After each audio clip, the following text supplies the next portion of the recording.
মানে বর্তমান যে সরকার আমাদের যে ইন্টারিম গভর্নমেন্ট আছে, তো ওনাকে হচ্ছে ওনার যে একটা উইকনেস পয়েন্ট আছে এইটা মানে প্রমাণ করার জন্য কিছু পলিটিক্যাল পার্টি ওনারা হচ্ছে এই বিশৃঙ্খলাগুলি সৃষ্টি করার আর কি পায়তারা করতেছে।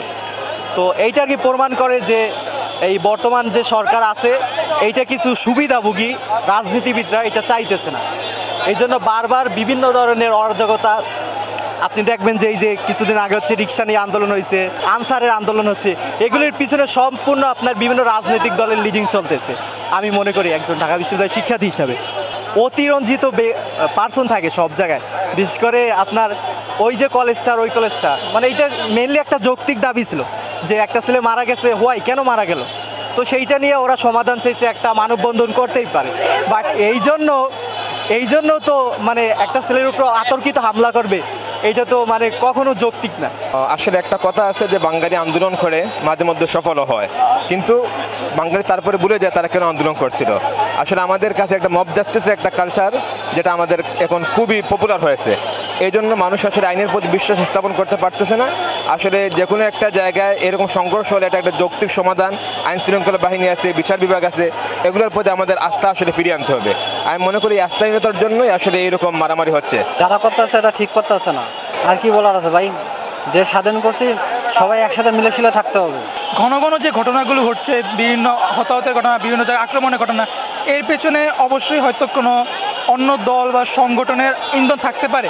কেননা আমরা গতকালে যেসব ভিডিও ফুটেজ বা ছবিগুলো ভাইরাল হয়েছে দেখছি, সেখানে কিন্তু এমন কিছু লোকও দেখছি যারা কিন্তু ছাত্রদের দেখেই বোঝা যায় তারা ছাত্রের মতো। তাহলে তারা সেখানে কি করতেছিল, তাদের সেখানে হাতে লাঠি কেন ছিল, তারা ছাত্রদেরকে কেন মারতেছিল, তারা কারা, তাদেরকে কে পাঠালো, সেটা অবশ্যই একটা বিস্তারিত তদন্ত করার বিষয়।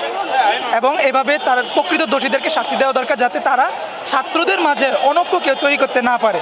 প্রশাসনের মধ্যেও একটা তৎপরতা আনা দরকার, যাতে দোষীরা তাদের দোষ করে পার পেয়ে যেতে না পারে। শিক্ষার্থীরা এই মুহূর্তে আমার কাছে মনে হচ্ছে তাদেরকে কোনো না কোনোভাবে ইনফ্লুয়েন্স করা হচ্ছে, কারণ তাদের যে এই এইজে আসলে একটা পরিপূর্ণ সিদ্ধান্ত নেওয়ার মানসিকতা বা অ্যাডাপ্টেবিলিটি যদি বলি, এটা এখনও তৈরি হয়নি তাদের মধ্যে।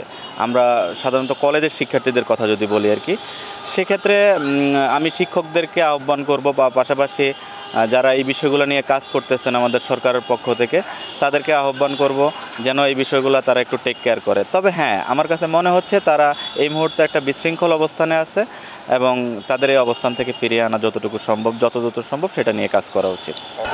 অ্যাকচুয়ালি সংঘর্ষের কথা যদি বলতে চাই, এখানে যে বিষয়টা আসে, প্রথমত আমরা সকলে শিক্ষার্থী, হ্যাঁ, আর যারা আমি যতটুকু জানি সম্ভবত তারা কলেজেরই মানে ইন্টারমিডিয়েট ছেলে মেয়েগুলো মারামারি করছে। তো এই বিষয়টা আসলে কোনোভাবেই কাম্য নয়। একটা তারা শিক্ষার উদ্দেশ্যে বাসা থেকে এসছে ঢাকাতে, তো তাদের পিতামাতার অনেক স্বপ্ন আছে, তাদের সমাজ তাদের নিয়ে স্বপ্ন দেখে এবং তাদেরও কিন্তু বুকে স্বপ্ন আছে যে আমি জীবনে এই করতে চাই। বাট তারা এই পরিবেশে চলে আসার পর আসলে ঢাকাতে কোনো কিছু তো ঘাটতি নাই, এই কারণে তারা আসলে সঠিক রুটে যাওয়ার থেকে যেন খারাপ রুটে বেশি চলে যাচ্ছে। এই কারণে